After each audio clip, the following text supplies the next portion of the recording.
Hi everyone, it's Friday, subs week, and it's me, Angelo, your Friday sub. I'm recording on my iPad, and I keep looking at myself in the screen, but I know the camera is right, like the lens is right there, so I really need to be looking at the lens so it looks normal and doesn't look like I'm looking off to the corner of the room. So please excuse me if you see me do this where I'm looking actually at myself, but I will try to look at the lens. So today we are doing a recap of the year, our favorite topics that we covered, and also what we've been focusing on personally and spiritually, what our year has been like. And well, since I'm a sub, and I only get to record like once a month. The one topic that I did cover that I really liked this year was evolving identity, and how we talk about how we have changed our views, our spiritual views, and how our identity has changed over time. And I like that topic because um, it's always changing. Or well, right now for me, it's pretty much it's settling down into something concrete, more concrete. My spiritual identity, it's firmly pagan, but it's been more specified in the Hellenic tradition as a Greek following the ancestral religion. So it's making a lot more. There's a lot more cohesion right now in my spiritual identity, and I thought that was a really good topic. And I always think our spiritual identity evolves, throughout our whole lives. It might evolve quickly, it might evolve slowly. You might go, through a period of time where your spiritual identity won't change for 10 or 20 years. And then, maybe later on, then it's going to change again. It's going to evolve later on in life. So right now, things have pretty much settled down and have really codified, and there's a lot of cohesion right now. Or there's I'm developing cohesion in my spiritual identity, which I liked. The other two topics, I picked two other topics that I thought were interesting, which were pop culture pantheons and religious privilege.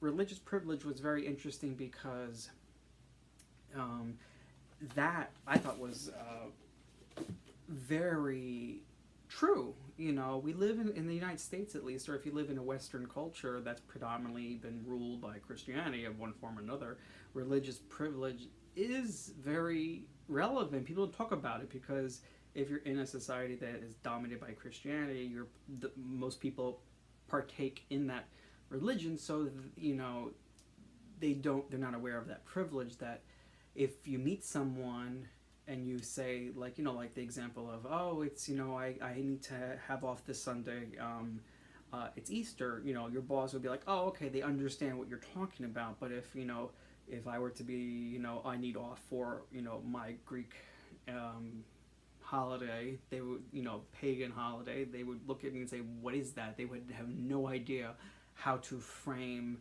that, that whole discussion with me. So there is a privilege with that, and it was funny. The reason I picked that topic, religious privilege, and there was a good example of this today. I was talking with someone on one of the apps, the dating apps, Scruff, and we're talking about my education pursuits and my education goals, and then he was saying, he asked me. Uh, besides wanting to teach and being knowledgeable about religions and theology, what is something else I should know about you? And I go, what is one of the other most important things someone needs to know about me if they want to know who I am and get to know me? I wrote, I'm pagan. And then he wrote back, okay, well, I know the general connotation is rather negative and referring to false gods, so I'm sure that's not what you meant by it. And I was just like, religious privilege. And I wrote back, from a monotheistic perspective, maybe, that's what it is, but I'm a polytheist. And he goes, oh, okay, that I understand. So pagan has a certain connotation depending on your background, but like polytheist, that to them is something different or has a different connotation, or they understand that differently. It's very interesting, religious privilege. And now going to the topic of what I have been doing the last year, personally or spiritually. I don't, it's this year And I found out by checking my transits, my astrology, that Jupiter is in my 10th house, I think, 10th house, and my house of career and stuff like that. So this year, while Jupiter's in that house, I've been focused, and I have been focusing on career, and my career has expanded, and has been showing growth and things like that. So I've been focusing the last year. I have my with tarot career. There's personal career, that's my day job, and then there's my tarot career that I do. I have my second book coming out this year. I was working on that this year, and it's coming out this December. It's called Tarot Tracker: A Year-Long Journey. It's a journaling tarot book for your daily and nightly readings, and also seasonal readings like a New Year's birthday, your year card. There's all these different things that you track down for the year, and you write down your daily and nightly readings for your cards. It's a place to keep track of those readings, and kind of chronicle your year with the tarot. So that's what I was working on with tarot. Other than that, I started blogging on Pathos, on the pagan section.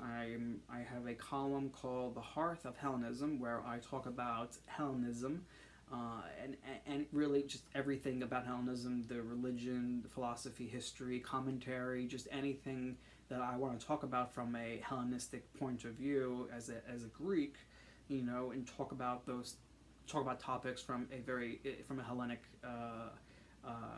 paradigm. So I'm doing that. Entering this fall, I will be starting my master's in history. So I know that's going to take up a lot of my time going forward for the next 2 to 3 years while I work to get my master's. I want to eventually teach. I want to do college history. That's what you do when you get a master's in history. And just spiritually, what am I doing spiritually? Spirituality for me is not something I work very hard at. It's not something that's always on my mind. I gotta do a ritual. I got I just don't pay attention to those things. I don't pay attention to. I don't. It's just I have other things to worry about. So it's like I'm a non-practicing pagan in many ways. Like I'm pagan, but I'm not practicing all these things. So there's really not a lot for me to report on that. The one thing that is good is because now that I'm a part of a Greek community of Greeks who practice the ancestral religion, the ancient religion. Practice and the worship and observance of holidays is a lot easier to do now because it's basically in the hands of the community. So the community, the organization does the festivals, they do the holidays, they do the ritual. I just partake in the observance of it. So that's taken care of for me. I really don't have to. I don't have to do things on my own. If I do something on my own, it's a full moon ritual. But other than that, that's about it. I'm just I'm always reading and researching, and to me that's my spirituality. Reading books, that's my spirituality. I find my spirituality in knowledge, and knowledge systems and information. To me, that is spirituality for me. Learning new things, learning about my history, learning about the culture, learning about the religion, knowledge. That's spiritual to me. That's fulfilling. So that's about it. I hope you enjoyed the video. I'm looking forward to the next year here with the channel, everyone. All right, everyone, take care. Thanks.